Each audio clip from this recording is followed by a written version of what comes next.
शिक्षक आमदाराले बरोबर की नाही. एकदा साहेब आले होते माझ्यासोबत सुरुवातीला, बरोबर की नाही. बाकीच्यांची इच्छा होती, मला सगळे म्हणत होते की जायचं उत्तर काय द्यायचं. हा सगळ्यांचा मोठा प्रॉब्लेम होता. हरकत नाही मित्रांनो, पण जे तुम्ही कोणाच्या शिक्षक आमदाराच्या नावाने शिवाय देणार ते बंद करा पाहिजे. सगळ्यांना मी घेत होतो. मला अमोल मिटकरी पण सांगतील, त्या प्रतिनिधी जाधव पण सांगतील, किंवा खापरे सांगतील, त्यानंतर आपल्या भावना गवळी मॅडम सांगतील, त्या पण सांगतील की ते पण शिक्षक नाही होते, तरी सुद्धा ते आपल्याकडे सातत्याने माझ्याबरोबर सातत्याने येत होते. त्या सगळ्यांना घेऊन लढत होतो. आणि मला वाटतं तो लढा काही अंशी आपला या ठिकाणी पूर्ण झालेला आहे, चांगलं यश मिळालं आहे. फक्त आता पुढे जाऊन आपल्याला त्याच्यामध्ये निधीची तरतूद करून देण्यासाठी मी त्यांच्या कानामध्ये 2-4 गोष्टी सांगितल्या आहेत की कसं करता येईल. एक तुम्हाला सगळ्यांना सांगून ठेवतो, या 1 एप्रिलपासून पुढचा आम्हाला काय करा, वाढीव टप्पा देऊन टाका, बरोबर. आणि जे काय असेल ते, आणि मागच्या जूनपासून तर 31/5 तुम्ही आम्हाला पुरवणीमध्ये थकीत नाही देऊन टाका, बरोबर आहे की नाही. हे मी त्या सांगितलं. त्यानंतर तिसरा मुद्दा त्यांना सांगितलं की जो निधी परावर्तित करायचा आहे, या निधी जो परावर्तित करायचा आहे तोही काढा. या तिघांपैकी तुम्हाला एक काहीतरी मुद्दा जमेल तो आपण काढा, पण आमच्या शिक्षकांचा एकदाचा वेतनाचा प्रश्न मिटवा. या सगळ्या गोष्टी त्यांना समजून सांगितल्या आहेत. काळजी करू नका मित्रांनो, आपण काम करत राहू. आणि खास करून जेवढे या ठिकाणी शिक्षक राज्यभरातून आले होते तुमच्या सगळ्यांची मेहनत आहे, बरोबर. मी तर नेहमी सांगतो की माझी जबाबदारी शिक्षक म्हणून, आमदार म्हणून मला जबाबदारी की तुम्हाला न्याय मिळवून देणं, पण तुमची सगळ्यांची खरी मेहनत आहे.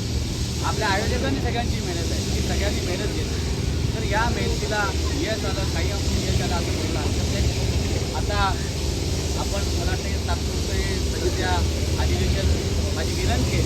मी आता शिंदे साहेबांना सांगून आलो आहे, एकनाथ शिंदे साहेबांना की मी सगळ्या शिक्षकांना भेटतो, त्यांना हे आंदोलन थांबवलं. शिक्षण मंत्री माननीय दादा भुसे साहेबांनी सांगून काही तारीखेचं थांबवायला सांगा, काळजी करण्याचं कारण नाही. आपल्याला जेव्हा मंत्रिमंडळाची बैठक लागेल, आता कदाचित पुढच्या आठवड्यात काही लागणार नाही, तुम्हाला 8-10-15 दिवस संध्याकाळी आधी रामलक्ष्मण झालेलं आहे. तर पुढच्या म्हणजे 8-10 तारखेच्या दरम्यान ही मंत्रिमंडळाची बैठक लागू शकते. पण त्याचा मी काय सोडणार नाही, आलं का लक्षात. एखादी गेली तर दुसऱ्या बैठकीमध्ये आपला धाडकन निर्णय झाला पाहिजे, यासाठी पूर्णपणे प्रयत्न करणार आहे. आणि सगळ्या आमदारांना घेऊन करणार आहे, आणि सगळे आमदार येतील बरं का, चिंता करण्याचं. कारण आता सगळ्यांना त्याची दहाचा समजली, आमदार नाही त्यांना पण समजली. कारण तुम्ही काय कोणालाही शांत बसू दिलेलं नाही. खऱ्या अर्थाने हा तुमचा सगळ्यांचा विजय असं मला वाटतं आहे. तुमचा आज एवढंच आहे, आपण सर्वजण जी मेहनत घेतली त्या मेहनतीला यश आलं. आणि खऱ्या अर्थाने मला कळत नाही, पण शेवटच्या क्षणाला परमेश्वर धावून आला असंच फक्त की सर मला या ठिकाणी वाटतं. आणि खरंच नाही आशा सोडली होती, पण एकनाथ शिंदे साहेबांवर नेहमीच आपला सगळ्यांचाच विश्वास नाही. त्यांनी मागच्या वर्षी मुख्यमंत्री म्हणून जे काम केलं आहे, केसरकर साहेबांनी जे काम केलं तुम्हाला माहिती आहे, त्यांचे धाडसी निर्णय असतात आणि देवेंद्र फडणवीस साहेब त्यांना पाठिंबा देत असतात. तुम्ही चिंता करू नका, काम होईल. धन्यवाद. ठीक आहे, आपल्या ठिकाणी 2 मिनटं आभार मानतो. बोला बोला बोला. आनंद आहे म्हणून मी बोलते. बघा, पाठपुरावा तर सगळे आमदारांनी केलं, आमच्या माझ्यासारखे छोटे कार्यकर्त्यांनी पण केलं, पण जास्ती तुमचं पण आहे. पण मी सगळ्यात आभार म्हणजे खरंच कौंचं मानते, रात्रंदिवस सहमत आहे हो. आणि त्यांचं बोलणं, त्यांचं काम, आणि त्यांचं खरंच तब्येत बरी नसताना एवढं व्यवस्थित आहे.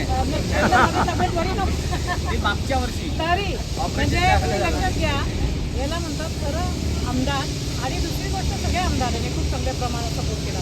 आणि विशेष म्हणजे मी शिंदे साहेबांचा आभार मानेल, विशेष म्हणजे फडणवीस साहेबांचा आभार मानेल की त्यांनी विषय घेतला आणि मग तुमचं नाव घेऊन सांगितलं की आपल्याला हा विषय मार्गी लागायचा आहे. आणि बोले तसं चालेल, तसं शिंदे साहेबांचे वचन दिलेले ते पूर्ण करतात. हे मी तुम्हाला सांगायला आले. भाऊने तर सांगितलंच आहे, पण मला आम्ही पहिल्या दिवसापासून बोलत होतो की शिंदे साहेब हे बोलतात ते करतात.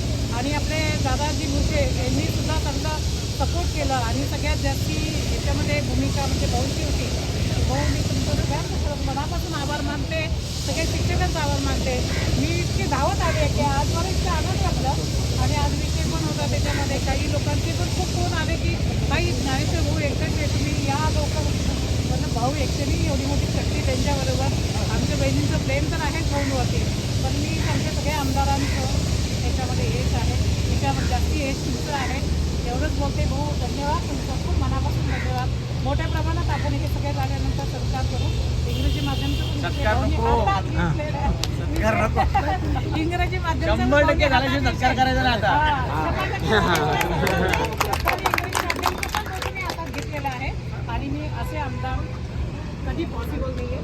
तुमचं खरंच मी मनापासून आभार मानते. जय हिंद जय महाराष्ट्र. असे आमदार आपल्याला परत परत पाहिजे. लक्षात घ्या भावांनो, असे आमदार मिळत नाही आहे बिलकुल. खूप म्हणजे खरं सांगितलं तर आपल्याला हिरा मिळालेला आहे, पण त्या हिऱ्याची किंमत आम्हाला माहिती आहे. मी पुण्यातून आले खरं यासाठी, फक्त तुमचा आभार मानण्यासाठी. हे माझे भाऊ तो उन्हात बसलेले, पण तुमचा आभार मानण्यासाठी. जय हिंद जय महाराष्ट्र. चला आता. या ठिकाणी आज गेल्या 5 मार्चपासून आपलं जे आंदोलन चालू होतं सरांनी काल महाराष्ट्रामध्ये जे इकडे या दोघींची नावं घेतली तर तुमची नावं खिचडे यांनी सुद्धा काल त्या ठिकाणी पेट्रोल ओतून घेत होतं, रॉकेल ओतून घेतलं होतं. म्हणजे त्यांचंही फार ते सोपं काम नाही. लक्षात बंद करा.